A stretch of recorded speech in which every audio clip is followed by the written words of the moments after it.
Greetings, fellow bridge lovers, and welcome back to the Bridge Base Online YouTube channel. I'm Bridging with Kai, and today I am going to be joined by the amazing Morgan, Steve, and Pete, also known as BridgeBabe530, Bridge with Steve, and the Peter Hollins on YouTube and all of the social medias. So go check them out if you have not already. Plus, we also have a new guest star that is joining us for these semifinal story times. So we will reveal them when we get into the story time telling. This is the eBridge Cup get-together series where we all come together and tell a story, but we also need to talk about the format of the event. If you have not heard about the eBridge Cup, this is an event that is happening on both Bridge Base Online and Funbridge, and it is a really interesting format on both platforms where there is a qualifying phase, there's a semifinal phase, and there's a final phase. The format for the qualifying phases is that you can play as many boards and as many tournaments as are offered on the platforms in the eBridge Cup, and only your top 10 scores from each of the tournaments count towards your final score, and your top 10 scores are compared against everybody else's top 10 scores.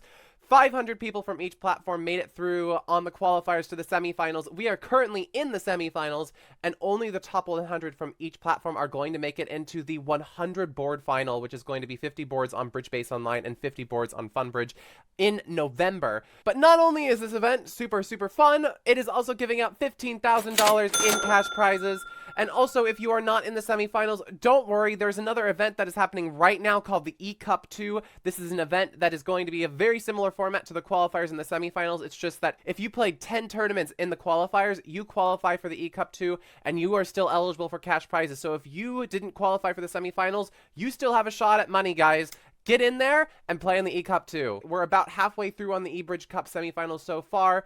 We're going to have to go and check in on how we're all doing, and we're each going to tell a fun little story about what happened to us in the semifinals this past week. You excited? Because I am! Here we go! Hello, everybody! We are all back here for our second episode of the semifinals. We've got Morgan up top, we've got Steve over there, and we've got Pete up in the top corner, but we also are blessed to be here with the absolutely amazing Castor Mann. Welcome! Thank you. Hello, everybody. Hiya. Castor is a top junior player in the international circuit right now, as well as doing extremely well in the eBridge Cup. He qualified in first place coming into the semifinals. His overall 10-board average was 75% coming into the semis, and he also scored the highest tournament period. He got an 86% tournament, which is absolutely insane. He now in the semis is placed between 30 and 40th, comfortably qualifying. We'll get into what that percentage is later, but how is week 2 so far of the semifinals, guys? Have we picked it up, or is it still a struggle? Better. Better? Pete's doing very well. I was worried Steve might get on a roll and start catching up with me, so I thought, no, let's just put him in the dust. Yeah, you got that role, not me. But yeah, I'm doing better than the first time. I'm finding it less frustrating, I think. So, because when you do the normal thing and get 44% for every board, you're like, it's very annoying. But I think I've turned a corner. Yeah, and eventually you get used to it. You're like, before, like in the qualifiers, you would get something that you knew would be good, and you're like, okay, it's good. Now you come back to the semis, and you're like, it's not so good, but now we're back to this phase of like, we know it's not going to be that great. We don't expect a great percentage from something that we thought was okay, it was good. Yeah. Morgan, how's your, since the last we've spoken? It's been going. I haven't been playing as much as you guys, I think. I've had a lot of other things going on, but yeah, it's been going. Yeah, okay. We've been going. Castor, have you noticed any like major differences between qualifiers and semifinals at all? Yeah, I mean, for sure, there are a lot of boards where you would expect to get 90%, but you're only getting 60s and stuff like that. But yeah, I mainly just get hundreds or zeros anyway, so it doesn't really. Tops or bottoms for Castor. Yeah. Yeah, it's been through no jump, and it works or it doesn't. Tougher field for sure. Yeah, I know that you do some deviant bidding with these eBridge Cup games. How many 100% do you think you've gotten so far in the semifinals?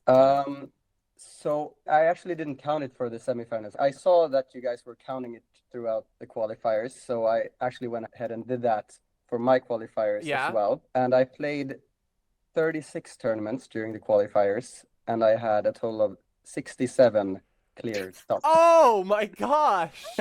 Leaves Pete in the dust. But I also had like 30 clear zeros and like 0.00. Oh my gosh! So maybe next time we do this, we should justified. count the ratios. Yeah, So the it should be like ratio. number of hundreds, number of Ooh. zeros. Uh-huh. Yeah. I think I played like 430 something boards. 60, like almost 100 of them were either tops or zeros. So yeah, that was pretty funny. Also, more than half of the boards I played was in 3-0 Trump. I think it was like 250. Yeah, when in doubt, bid 3-0 Trump, right? 3-0 Trump is the best. Yeah, I love 3-0 Trump. We were counting 100% last time, and now we're counting Grand Slams, and Castor is here to show us a Grand Slam of his own. So, would you like to show us that story, Castor? Sure. All right, here we go. Whoa! Yeah. This was so first of all, disclaimer. When I play these hands, I usually try to speed through them. I usually play like a hand a minute or something because I don't want to waste time. I just speed through them and then I'm done with it. Either it's a good session or it's not. And then I'm just keeping the good sessions in the end anyway. So yeah, partner opens a spade. I'm like, okay, well, I might want to play a slam, might want to play 3-0 Trump. Depends what happens. We'll see. But all I know is that I probably want them to lead a club or a heart. So I'm just going to start by 2 diamonds here, probably intending to bid 3-0 Trump maybe the next time. I don't know.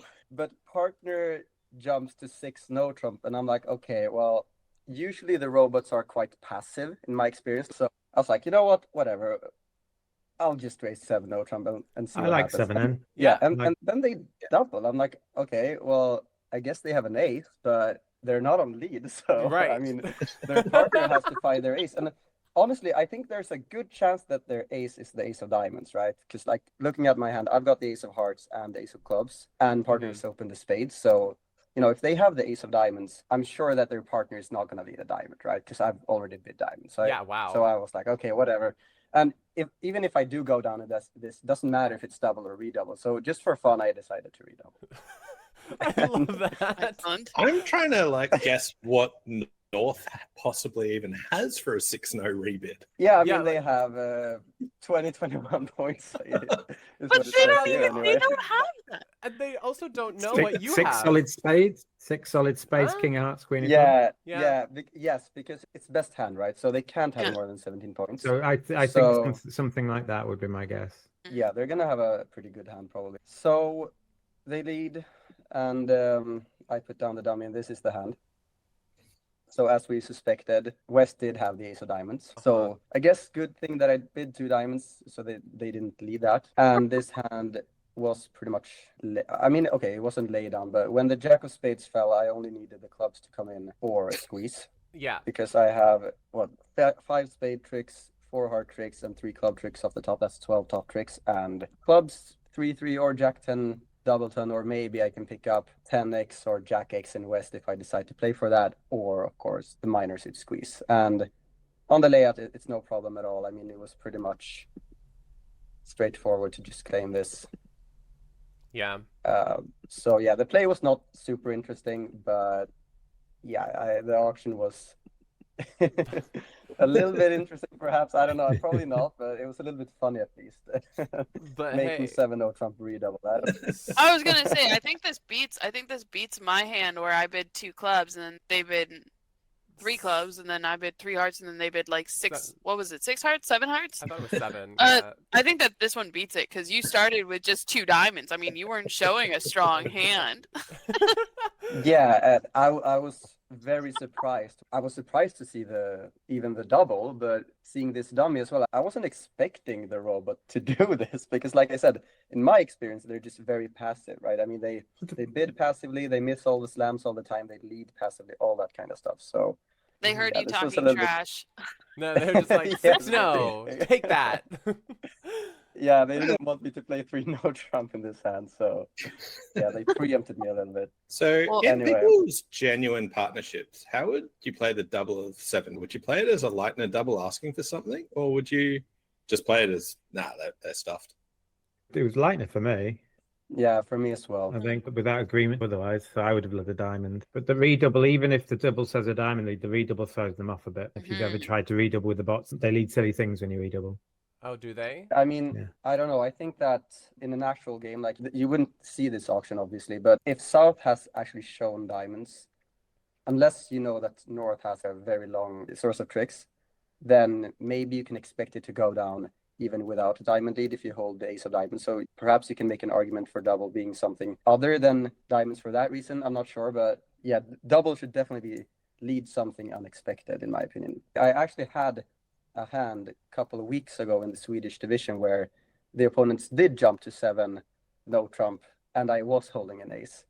And I had to not double in order for partner to lead my suit, which the ace was in, because they had shown all the and I had, yeah, exactly. The suit that I had was the normal lead, I thought. So I did not double. But yeah, definitely a Leitner double for me. Okay, cool. I'm learning. I have no experience with that. It's pretty rare. Yeah. Obviously, but... Well, 7-0 redoubled, man. Holy cow. Yeah, and also just love the logic pretty... of like partner, they're not going to lead a diamond because of your 2 diamonds call, your deceptive 2 diamonds call, and therefore you can just simply redouble. The redouble was just for fun because I think 7-0 doubled making would have been a top as well. Yeah. This was one of the 100%. By the way, in case you were Oh, really? Yeah. Oh, really? I'm so surprised. Yeah. Yeah. All right. Awesome. Yeah. Thank you for sharing, Castor. That is a beautiful, problem. beautiful 7-0 redoubled. All right. Next up, we have Pete. Show us what you got.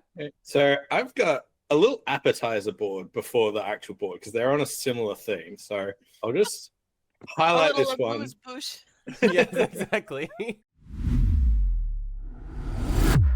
So here we got this hand, and it goes 1 diamond on your right. And just this one, what are people's thoughts of what they'll do on this first one?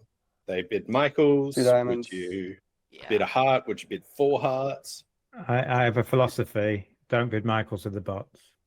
You So can't bid again. If you bid 2 diamonds, and if you bid again, it shows 25 plus points. Oh, does and it? And partner jumps to 6. Yeah. So you can bid Michaels if you're never going to bid again. But I would be worried about bidding Michaels with this. I would probably just overcall 1 heart. Oh, wow. Well, also, aren't there That also... is a good point. Because it's too good a hand. You want to bid again, probably. And if you do Michaels, your partner jumps to 6 far too often with nothing. I did not know that. So I intended to Michaels, but I accidentally bid 2 clubs. Oh, no. Oh, no. And then it went 2 diamonds, good club raise. No. So I took a point out of Castor's bidding theory, and I was like, well, I can't show my majors anymore. Like, if I bid a major now, I'm just going to end up in 5 clubs. So I managed to bid 3 no. Love it. And this got passed out, and I was super fortunate on this one. 3 no's not like a good spot, but they didn't realize I had majors. So they switched, and I managed to make 11 tricks on this for like a 70% board and like a get out of jail free. This was in one of my 70% sets. I was like, oh my God. So better to be lucky than good. But here's the board that I wanted to show.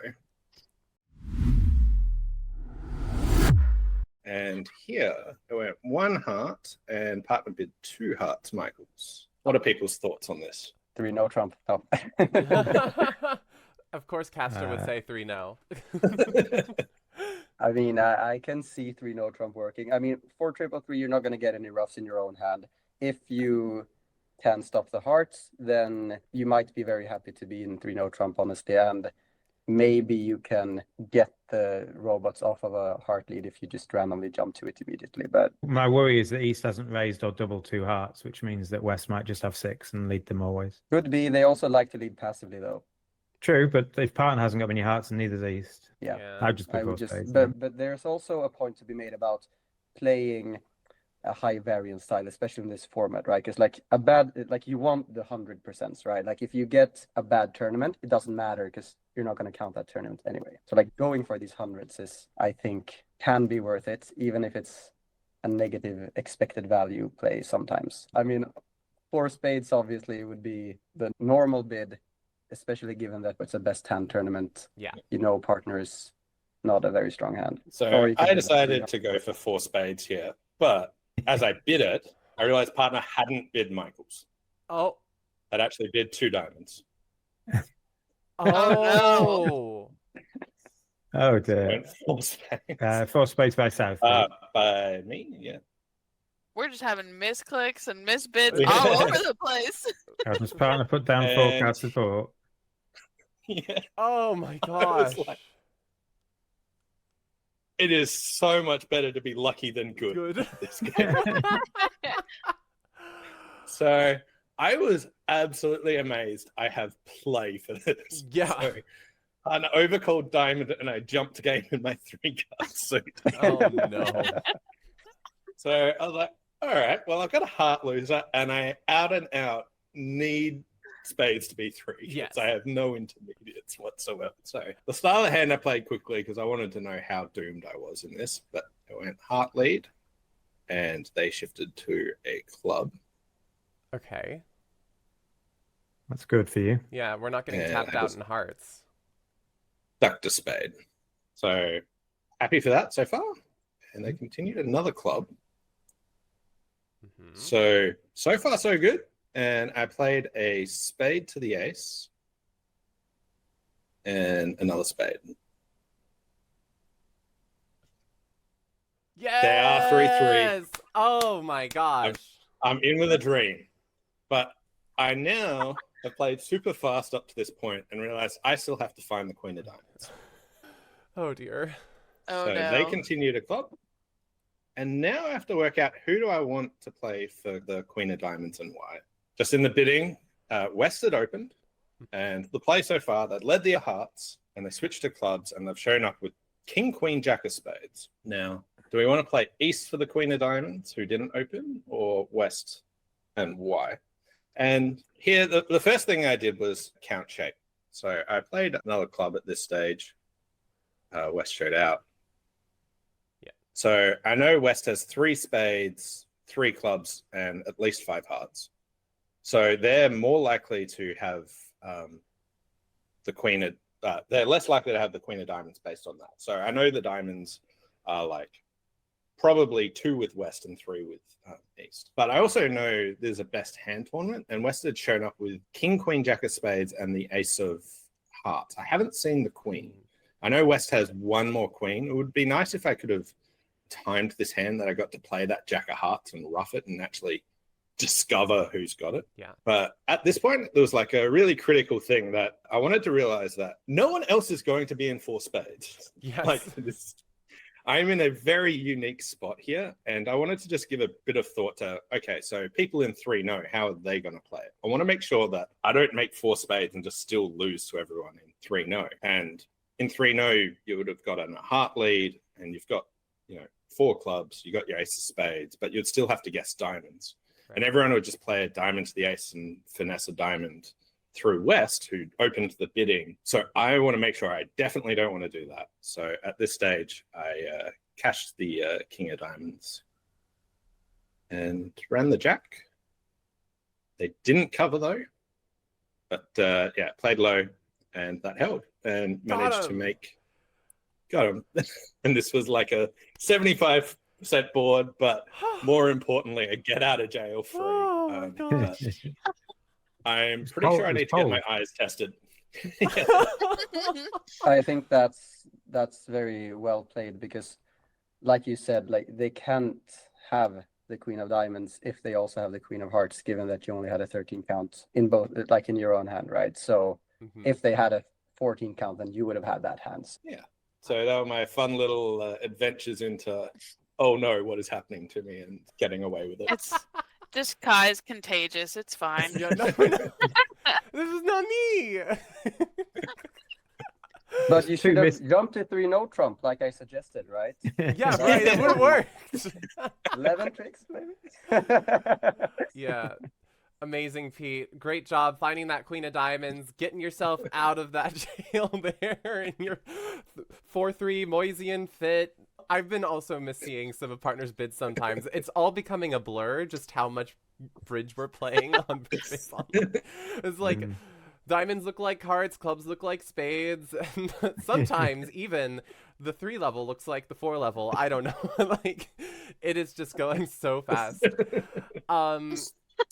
But I still am not able to play as fast as Castor. I mean, he's saying that he's playing a minute a board, and I'm still sitting here and taking 2 hours and 30 minutes to play all of the boards that I need to play just because I don't want to screw it up. But speaking of finding the queen, I think that Pete and I actually follow a similar line here in a way with our play, but I actually did something good on this one. I have a hand to share where Kai didn't go to a Psycho Slam because of overestimating partners' values or anything, but I was very happy with this one. So this is your hand, and the auction starts with West. It goes pass, pass, pass to you, and I realize that we are in that sweet spot 14 count of possibly opening 1 no, but I didn't. I bid 1 club. Remember? Reasonable Kai this time. Yep. Reasonable. Yep. And then we've got 1 heart. We got a negative double from partner. And then we got 2 clubs from East. And I just did a simple raise. No upgrading. I'm just showing my range. Reasonable Kai. And then we get pass. And then 3 clubs from North, showing I think it was natural and invitational. Yeah. And here, me thinking like, okay, we've got a double fit here. I'm at the top of my range. Top of my range-ish. I guess I could have a 15 count, but I just decided to go for 4 spades because we like game, and it's not a misdescription of our hand, so 4 spades. Woohoo. So we end up in 4 spades, and we are going to get the ace of clubs lead. And now it's time to plan the play. And I'm like, this doesn't actually look that fun.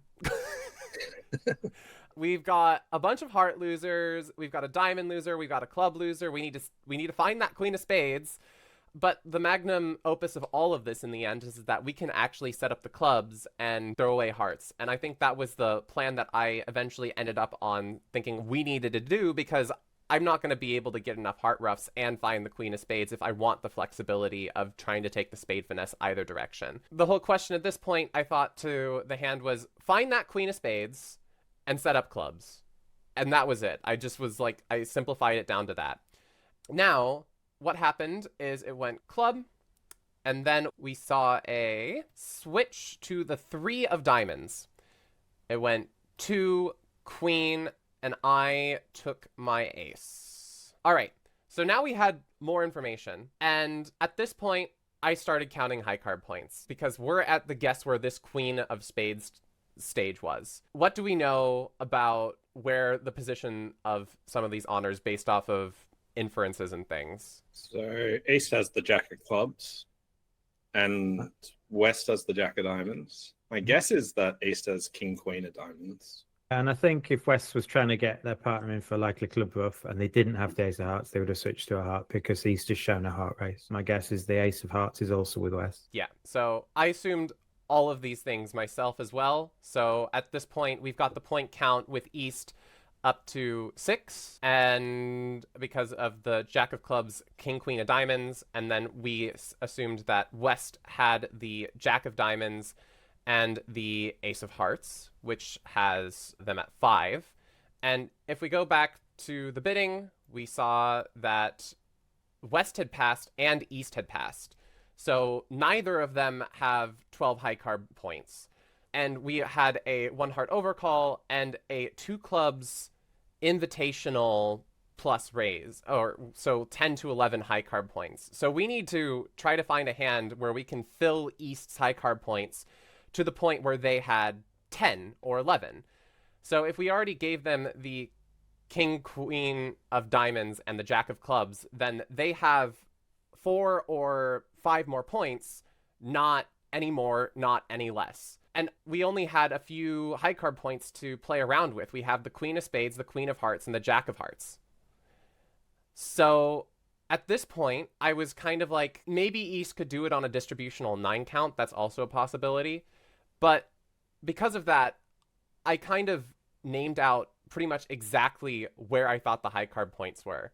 I was like, well, it seems more likely that East would have the Queen of Hearts just because of high card point count, and that East has the Queen of Spades and West has the Jack of Hearts. And I just remember in the video, I just said this out loud. And then when we continued to play it, it went king, and we took the spade finesse, and then we took the spade finesse again. And when we just continued playing everything, we got to pitch everything away, and everything was falling exactly into place, exactly how I said it would. We saw the Jack of Clubs fall, and eventually we would see where all of these honors are. There's the Queen of Hearts, the Ace of Hearts where we said it would be, and then there's the Jack of Hearts exactly where I thought it would be. And I was just so happy that, like, I was able to just be like, this is where I think the honors are. And boom, they were there. It Very felt good. like magic, like a magic trick. So this actually, for some reason, I'm surprised that I didn't get more company. This was a 97.5%. Oh, wow. I thought it was something Yeah, that people could wow. logic out. And I was like, this seems normal. Like, everybody's going to figure this out because they can I count. think a lot of the field open are no jump. Oh, a lot. true. I think at least 4 of the other people in this meeting would have opened a no jump.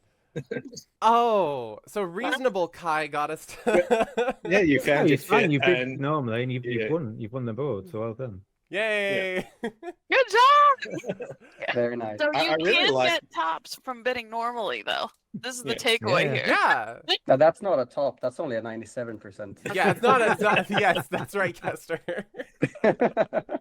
Great point. Oh, very well done. I really like best hand tournaments for being able to count out the points and things like that. This is like a great example of you find a few aces, a few jacks, and then can just locate like all the points in this hand. And it's easy just to go, oh, I have to finesse the spade and choose one way to do it. But you can actually almost certainly locate all the cards because the bots don't open most 11s, but an 11 with a singleton, they often do. So Yeah, and for it to be an 11 count, they have to have no other heart honors other than the ace. Because, like, if we assume that they have the ace of hearts and the jack of diamonds, then with only the queen of spades, it's already an 11 count, and holding the jack or the queen of hearts would make it 12 or 13 counts. yeah, nice. Great. All right. So Kai actually did something good. Let's move on to Me? Morgan. All right. So I went a little bit more normal as well this week, as opposed to the random 4 spades that I just like threw out there last week. This one I thought was a good demonstration of like counting tricks and whatnot. But let's see how the auction went to start. So at the beginning, my lovely partner opened a spade, and then we had this fun 3 diamond overcall. And I was like, well, isn't that fun? I have 4 hearts and I have 6 clubs. I cannot introduce those clubs at this point. That's crazy. So I just figured I would start with a negative double. That kind of seemed normal. Mm-hmm. So I threw the double out there, pass, and then partner bid 4 spades. And I was like, okay, fine. So that is where we ended up playing. And then we got the ace of diamonds as an opening lead. So we've done a little whiplash here. So now we're looking at North's hand at the bottom. Yeah. So here we get the ace of diamonds as an opening lead. And at the beginning, you can start to see that there's some play here, but it definitely needs needs some help. Yeah. So our spades, no problem. Our hearts, lots of potential for finesses. And we have 1 diamond loser and we can rough 2 more. But then our clubs also, we have some issues there because we don't really have any transportation for these things. So what ended up happening was I followed suit for this first one, which is very astute of me. And then they switched to the 6 of hearts. And I was like, okay, do I take this finesse? Is it worth the risk of taking the finesse? Because if I take the finesse and it loses, what are they going to return? They're going to come back with a spade probably, right? Mm-hmm. Yeah. Or a And heart left. now we're just toast. Yeah. We're not going to be able to rough our diamonds. We're not going to be able to set any of our clubs up. It's just sort of like a mess, and we already have transportation issues. So what I decided to do was I decided to avoid the heart finesse, just ignore it altogether. I won the ace of hearts, and then at this point, you have to start doing something because you've already lost 1 diamond. And at this point, you're losing 2 hearts. And I mean, you could just go back and forth and rough the diamonds, but it feels like the second round of diamonds, because of that 3 diamond preempt, isn't going to be coming home for you. And so instead of trying to cross rough or do something like that, I decided to play the king of clubs here. And can kind of be a roughing finesse here, or it's just sort of like a loser on loser play. So I pitched a heart. Now it's important to pitch a heart and not a diamond because you're losing 2 hearts and you want to cut down on the number of hearts that you have in your hand so that if East was going to be getting a rough, now you can over rough in front of them. So you can rough high in front of them and then avoid losing that heart rough. So they won the ace of clubs and then they returned another heart. I played the 2 and then they played the jack and the 9 and then they played the king of hearts. And this is exactly what we were. Exactly. I was so happy that I avoided the finesse, and we're pretty confident that because they played the 6 of hearts and then the 5 of hearts, they're trying to get a rough here. So I decided to rough real high with my little jack of spades here. And then they pitched the diamond. Oh. And I was like, yes. Wow. And at this point, now we can rough 1 diamond fairly safely. We can pitch that last diamond on the queen of clubs. Whatever ends up happening here, we can pitch this under the queen of clubs, which we have so carefully set up so that we don't need that other rough. And then we can take all of our spades and live our best life. Yes. So they all started coming in, and ta-da, we made it. Woo! Wow. They also had the 10 of spades, so you had to rough that high. If you were like You have lazy, to like, rough oh, it let's put high. in the 9, that'll do. Yeah. Precision. I just thought that was an interesting hand from the play side of things. As complicated as some of the other ones, but still interesting with that little king of clubs play and avoiding the finesse. Yeah, like watching the leads and going, okay, why are they switching to the 6 of hearts? The hearts are offside and just abandoning any double finesse that you might have considered earlier. Yeah. Those plans are not static, very much dynamic. And realizing that your second diamond rough is not going to be going through, like everything here is absolutely like precise, and you needed it. It was not simple by any means. So well done, Morgan, and thank you for sharing. Very instructional. Yeah. All right. Me Steve. to go. I haven't got a squeeze. Oh, I haven't played today. I had a squeeze in the locker, but this play today, and I quite enjoyed it. Just a little part score. I'm sorry, Castor, didn't bid 3N. It's all right.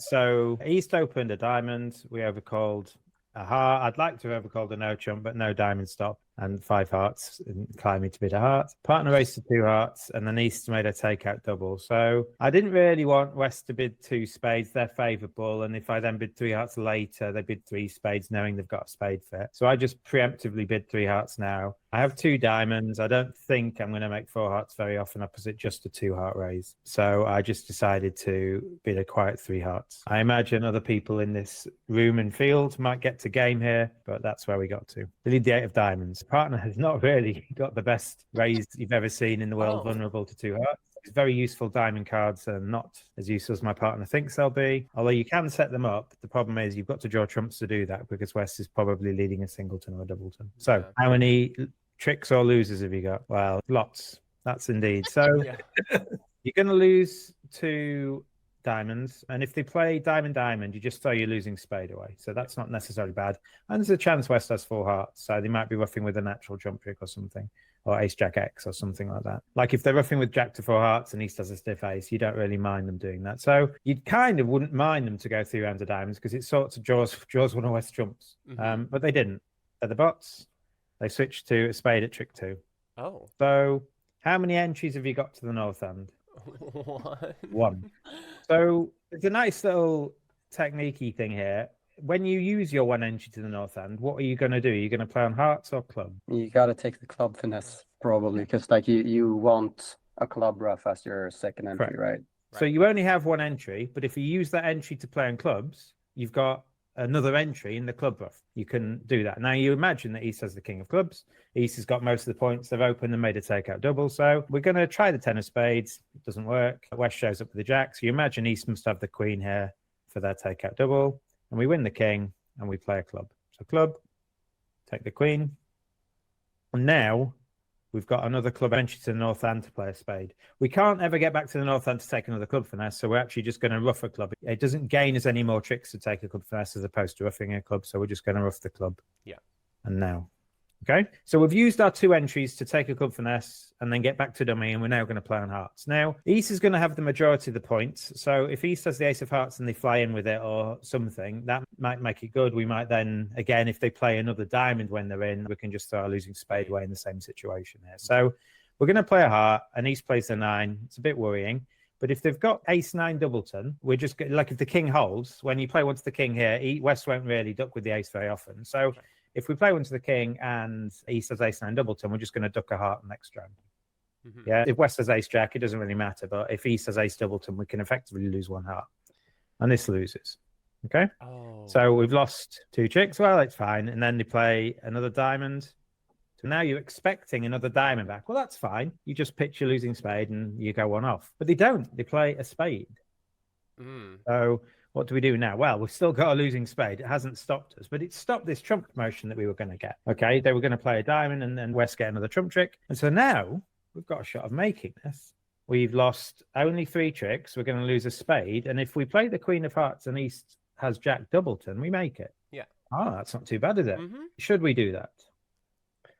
I mean, they made a takeout double, right? Would they do that with a balanced hand? True. I Is don't there any know. danger to doing that? So you imagine that East probably has a singleton heart because the 9 appeared and they didn't have the ace of hearts. So what's their hand? The queen of spades, nothing in hearts, ace, king of diamonds, and the king of clubs. That's a 12 count. They've Yeah, got you to have go a an singleton extra heart. down, right? Like, Are you queen going of to hearts. lose a trump promotion to the 6 of hearts or something if you go queen of hearts? Yeah. Heart? Correct. And so, like, you're going off, you're playing this. This is a nothing board. But if you just autopilot and go queen of hearts heart, what's going to happen is Pete spotted it. Oh.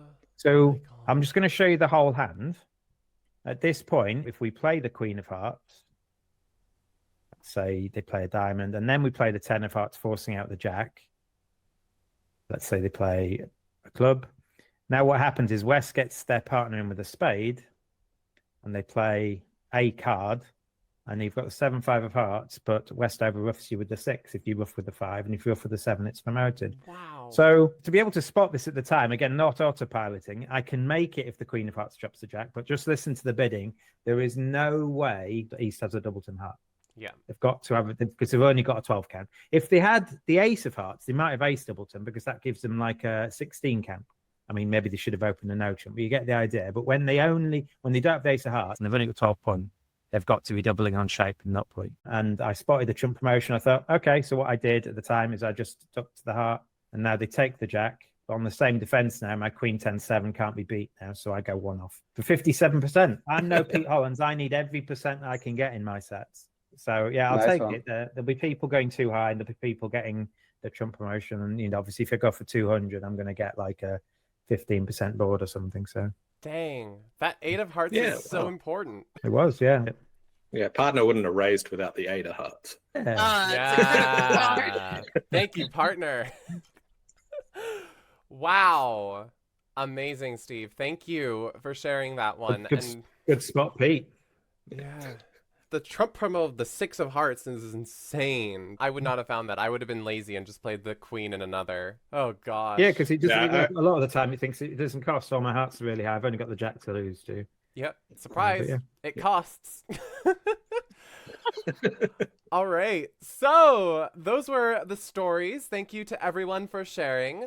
Now it is time for us to get into our little competitions that we have against each other. We have the Grand Slam leaderboard. How are we doing here? Did anybody get any more? I'm up to 3 total now. 3? Whoa. You've got me beat. I'm up to 2 total. I think I'm Yeah. still at 1. One was flat across I the read room, 5. and the other one was a massive punt. Oh, I'm up to 5. 5? Wow. Oh my goodness. Huh? I took a leaf out of Kai's slam bidding book. If no one hasn't seen, Kai's got a video where he bid 7 diamonds opening on consecutive boards. So I'm like, well, I got to try this. So I picked up a hand and opened no. 7 diamonds, and I made. But I got 13% because I bid the wrong grand slam. Oh no! Oh, Oh dear. Oh no! Oh. So bad. I'm sorry, Pete. I've I'm sorry got that the 2 strategy Grand didn't work Slams, out for I think, you. Only. I've got two Grand Slams, I think, 2? in the semifinals. I have the honor of being tied with Castor in this category, so at least I can tie Castor in something. Yeah, that's good. So now that we have that leaderboard going, Pete is currently in the lead. Well done. Now we have to talk about the rankings. So, how much improvement have we seen from people? Has Steve caught up to Pete in their rankings? Time to find out. First off, we have got Morgan. I'm just at like 50%. I got to get some more boards under my belt. I just haven't been playing as much as I should be. So next time I'll have more. Like last time she had a life, she still has a life. So not playing as much eBridge Cup as the rest of us. But then there's me. I'm currently at a 58.9%, which has me around like 180th place. So still got a little ways to go, but it's all slowing down for the qualifying bars at 60.773, so I can almost taste it. I'm so close. All right. Next up, we've got Steve. Just made the top 50 for the first time. I'm on a low 62%. I can't remember the exact decimal. Oh my gosh. Well done. Yeah, awesome. So now Steve is in a qualifying position. He wasn't last time. Hold on to it with your life, Steve. You got this. All right. And then next we have Castor. I've got 62.7, I believe, somewhere around the 30 or 40th place right now. Great. So really close to Steve, but also at a very, very comfortable qualifying position. And then the one, the only, Pete is in the lead out of all of us. What do you have? I am up in 6th spot with 65.9. I've had like a fantastic couple of days. That's crazy. Every morning I log on and you've just won every set I've played. Well, now you know how it feels, Steve. Yeah.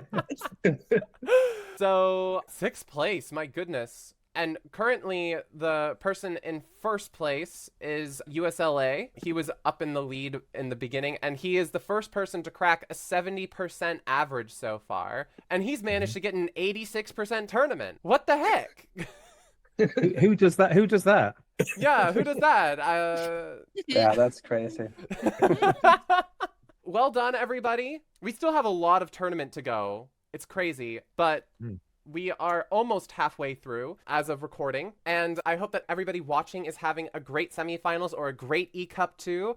May you be getting many, many grand slams and many high percentages. If you did enjoy this video, please do not forget to like it and subscribe to the Bridge Base Online YouTube channel so that we can continue spreading Bridge together. And especially if you like all these eBridge Cup get-togethers and our guest stars like Castor. Thank you so much for being here during our recording session. Thanks for having me. I think that's it, everyone. Best of luck to everyone. We will see you all next week. Bye! See ya. Bye.